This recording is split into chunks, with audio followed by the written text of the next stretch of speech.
La France compte près de 16 millions de fumeurs. Un tiers des personnes de 15 à 85 fument ne serait que de temps en temps. Aujourd'hui, nous parlons du tabac. Eh bien, bonjour à tous les amis, c'est Charles Bloch et aujourd'hui sur une pause vidéo très spéciale dans laquelle nous allons parler du tabac. Et oui, le tabac en France, quelles sont les conséquences? On va pas plus parler et on va commencer. Donc, je vous fais une petite prévention pour vraiment faire attention parce que le tabac, ça peut ramener le cancer. Donc voilà, ça peut ramener des choses à la santé, mais vraiment très très dangereux. Donc, on va pas plus parler et on va commencer. Donc, on va se demander quel est le pays qui fume le plus en Europe. Donc, c'est la France. Voilà, c'est tout simple, la France. Mais après, je ne sais pas vraiment dans le monde entier quel est le pays qui fume le plus. Voilà. Mais je vais vous dire ainsi que la France est un des pays européens où l'on fume le plus selon l'enquête Eurobaromètre tabac de 2017. La France, avec 33% de fumeurs quotidiens, se situe à un niveau très élevé de tabagisme, comparé avec la moyenne européenne, 24%, 24 août. Donc ça, c'est le 24 août 2018 qu'on a su ça. Donc, quel est le pourcentage de fumeurs en France? Il faut savoir ça aussi. Donc, selon les données du baromètre santé de Santé publique France, la prévalence du tabagisme quotidien passe de 29,4% en 2016 à 26,9% en 2017, soit une baisse de 2,5 points.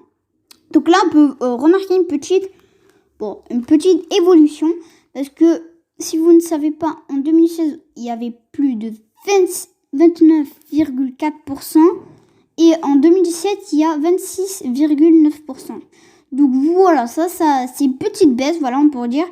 Donc il y a une baisse de 2,5 points, voilà. Cela représente 1 million de fumeurs quotidiens de moins en un an. Donc il y a des millions, comme ils disent, de fumeurs qui ont quotidien au moins. Donc il y a des gens qui commencent à stopper, voilà.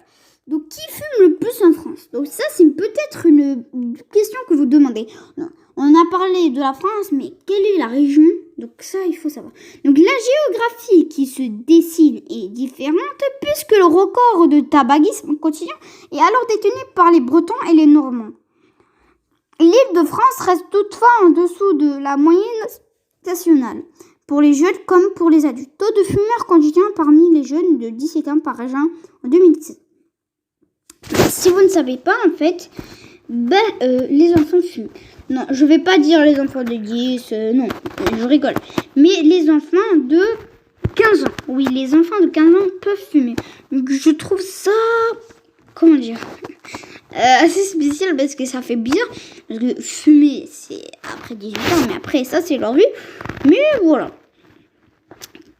Maintenant, on va se demander quel est le pays qui fume le plus. Donc, si vous ne savez pas, c'est le Royaume-Uni. Et oui, il y a plus de 27% de fumeurs au moins depuis 1974. Se situe à la 74e position avec 826 cigarettes fumées chaque année.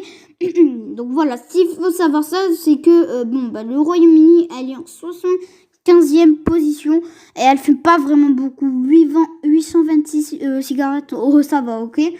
Bon, ensuite on va passer, qui sont les plus gros fumeurs?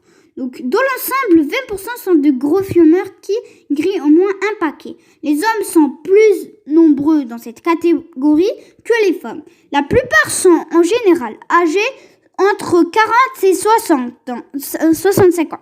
Les jeunes adultes sont souvent des fumeurs occasionnels. Donc là, il faut savoir, là on a parlé qui sont les plus gros fumeurs. Donc là, on a parlé de qui sont les plus gros fumeurs. Et là, on va parler de qui fume le plus. Donc, qui fume le plus, l'homme ou la femme. Donc, on va se demander maintenant. Donc, vous êtes prêts? Je vais vous dire. Bon, 3, 2, 1. Donc, il faut savoir que... Non, mais là, je suis un petit peu surpris. C'est les hommes. Voilà, c'est les hommes. Moi, je suis assez surpris que c'est les hommes qui veulent le plus. Bon, mais après, c'est pas nous.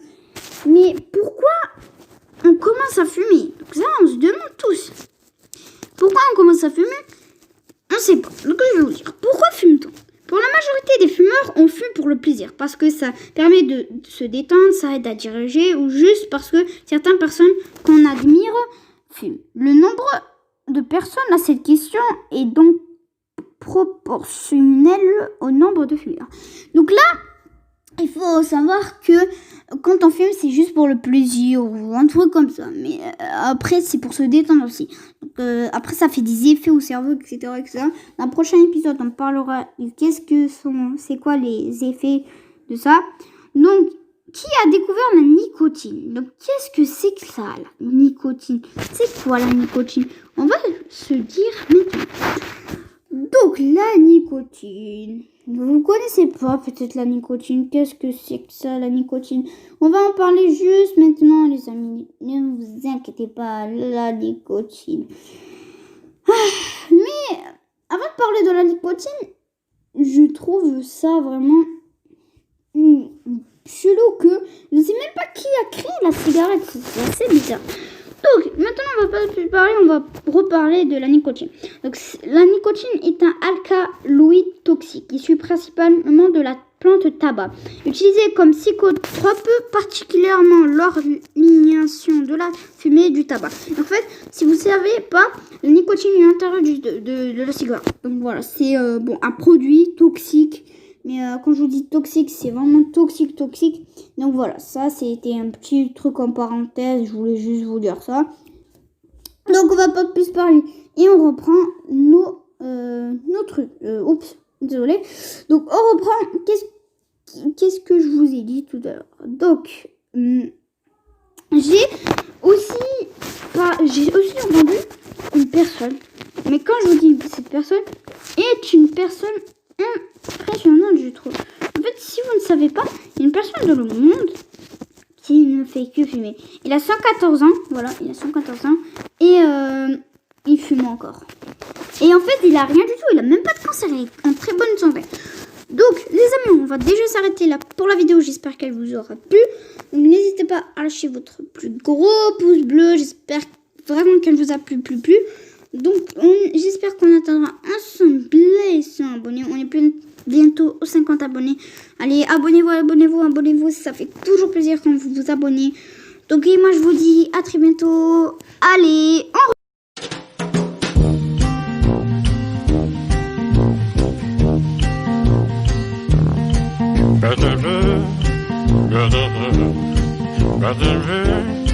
Better,